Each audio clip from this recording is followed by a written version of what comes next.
Eh bien, bonjour à tous. On est parti pour un petit tutoriel pour l'utilisation de Cocatrix. Donc, on va se faire une petite partie en fait en local, comme ça sera beaucoup plus simple. Ça me permettra de vous montrer les différents raccourcis. Donc, je vais prendre deux decks. Hop, voilà.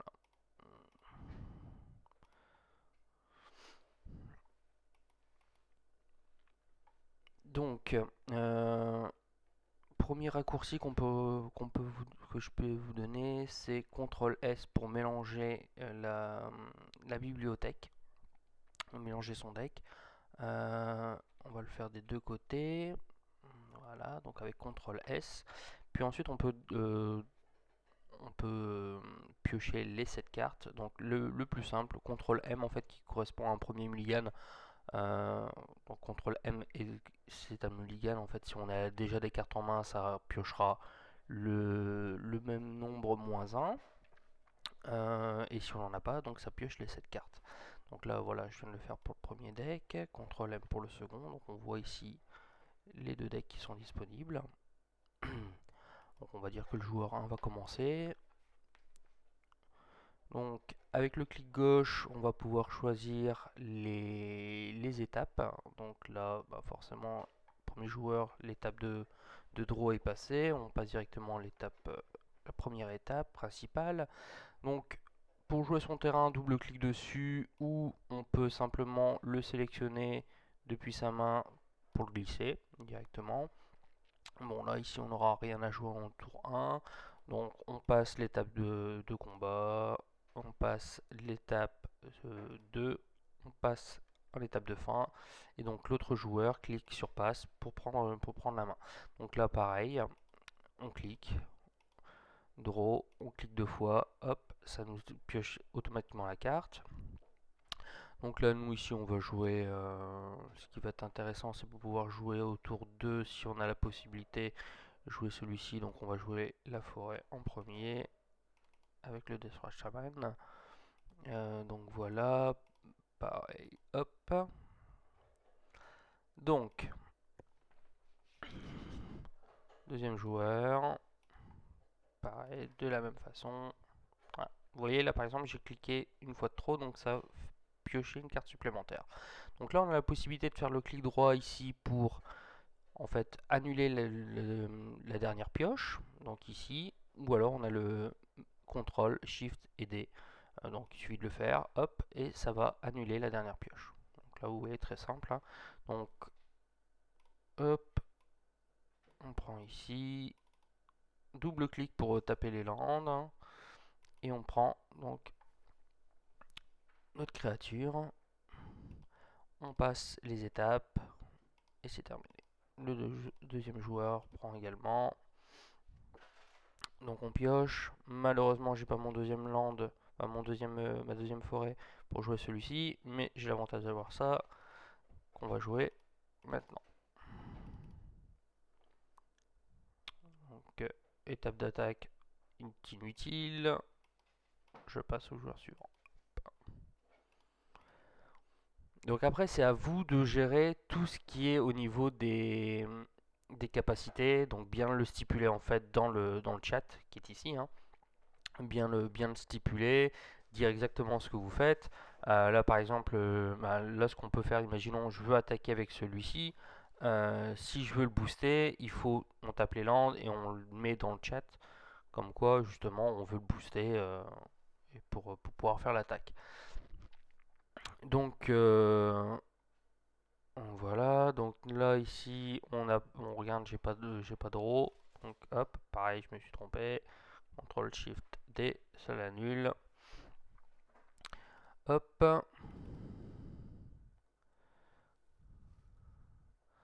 Donc là, je suis en train de voir, à mon avis, ce qui serait intéressant, c'est mettre ce deuxième land, enfin ce deuxième Frostburn pour augmenter ma dévotion, pour que le tour d'après, bah, je puisse faire mal avec ça, ou au pire, on gère en attendant d'avoir notre land supplémentaire.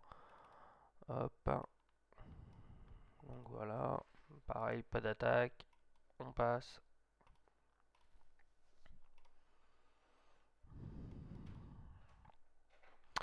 Voilà, donc là ici nous on aura la possibilité de jouer les removals. Donc on va juste, bon là c'est pas le meilleur des plays, mais je vais juste te montrer comment faire de ce côté-là. Donc on peut sélectionner un. Là vous voyez, je reste appuyé en fait, ça va me permettre de sélectionner plusieurs cartes. Donc je reste appuyé, je sélectionne mes cartes, il suffit de cliquer après et toutes les cartes sélectionnées vont se taper. Donc, quand on joue une carte, je vous avais dit, ça se met directement en fait dans cette partie-là. Quand c'est un sort type rituel éphémère, ça va aller en fait dans la pile. Donc cette partie-là est la pile. Et donc là, après, c'est à nous de désigner la cible. Donc en fait, pour ça, il suffit simplement de rester appuyé sur le clic droit. Et en fait, on va pouvoir faire une flèche. Après, on peut tout cibler, hein, qui nous permettra de désigner la cible. On relâche et ça le reste, ça le, ça le reste ciblé dessus. Donc là, voilà. Pour le mettre au cimetière, on clique dessus, on le drague en fait, enfin, on l'amène directement vers le cimetière. Et pareil ici. Hop. Bon, ça c'était pour vous montrer par rapport à ici. Ensuite, on a la possibilité également, il y a ce qu'on appelle bon, les auras, les enchantements. Euh, Imaginons, je n'ai pas fait ça. Donc je le reprends, on le remet. J'ai plutôt envie de mettre ça ici sur mon land. Donc j'ai tapé tout ça, je le mets dans la pile. Je fais un clic droit en disant par exemple je vais le mettre sur ce marais là. Donc faut ensuite pouvoir l'attacher. Donc en fait ce qu'il suffit de faire une fois qu'on l'a mis, on a dit que on l'attachait au marais. Il suffit juste de le remettre après à côté, faire un clic droit et attache to card qui va vous permettre de sélectionner la cible. Et voilà. Et donc là, il est mis directement de ce côté-là. Et donc ça permet qu'il est attaché. Et même si je viens déplacer la carte, il restera toujours attaché. Si on veut le détacher, il suffit juste de faire clic droit, untouch pour l'enlever. Donc voilà. Donc ça ici, c'est tout ce qui est, donc comme je vous avais dit, tout ce qui est pour jouer une carte, cibler. Donc ajouter et retirer des points de vie, clic droit pour retirer les points de vie, clic gauche pour en remettre. CTRL L va vous permettre de dire combien de points de vie vous allez avoir. Donc là, si je mets 30, il passera à 30. Il ne rajoute pas 30 points de vie, il met le nombre de points de vie définitif. Donc on va le remettre à 20. Vous avez également la possibilité, là par exemple avec cette carte là, pour rajouter des compteurs plus 1 et rajouter de la vie. Donc si je l'avais fait, on peut faire un clic droit en fait sur l'image, enfin, sur la carte en elle-même, et on peut rajouter donc des compteurs. Donc là l'avantage c'est qu'il y a trois types de compteurs, donc rouge, jaune et vert. De base, enfin c'est plus une utilisation qui est faite comme ça, mais de base les compteurs plus 1 on les mettra en rouge. Les compteurs de loyauté, bien souvent, c'est en jaune. Et les compteurs -1 dû à l'affection, c'est les compteurs verts. Mais après, vous n'êtes pas obligé. Il n'y a pas de règle. Le tout, c'est bien de l'expliquer dans le chat. Donc, par exemple, on lui met son compteur. Pour lui changer ses points d'endurance et force, on peut faire toujours un clic droit, power et toughness. Et augmenter, baisser le power, ou on peut faire également les deux. Et donc là, vous avez la possibilité aussi de le faire par les raccourcis. Donc si on veut rajouter juste de la force, CTRL et plus. Si on veut l'enlever, CTRL et moins. Si on veut rajouter que de l'endurance, Alt et plus. Si on veut l'enlever, Alt et moins. Et si on veut rajouter les deux, CTRL Alt plus ou CTRL Alt moins pour l'enlever.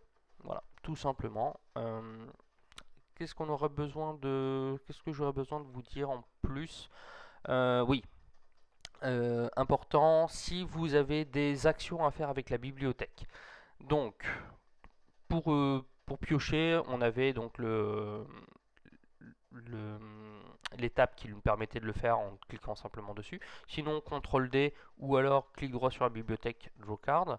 Draw Cards va vous permettre de piocher plusieurs cartes si vous avez un Sphinx Révélation par exemple pour, euh, pour piocher plein de cartes. Vous pouvez également jouer avec la carte du dessus de votre deck révélé, par exemple avec la coursière. Donc si on veut faire cela, on a Always Relieve Top Card. Voilà, et donc là vous voyez que ma prochaine carte ce serait ça. Si on le fait de cette façon, si j'enlève la première carte, voilà, ça va le faire automatiquement. Donc si on veut l'enlever, on décoche. Voilà, là vous voyez, on ne le voit plus.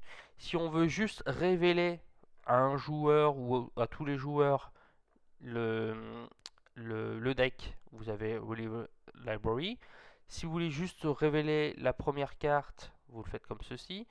On peut également, voilà, si vous voulez regarder la première carte, par exemple avec les Skyland, un CTRL W, ou de cette façon, hein, CTRL W va vous demander le nombre de cartes que vous voulez regarder, vous mettez une, et vous voyez la prochaine carte qui est sur le dessus de votre deck.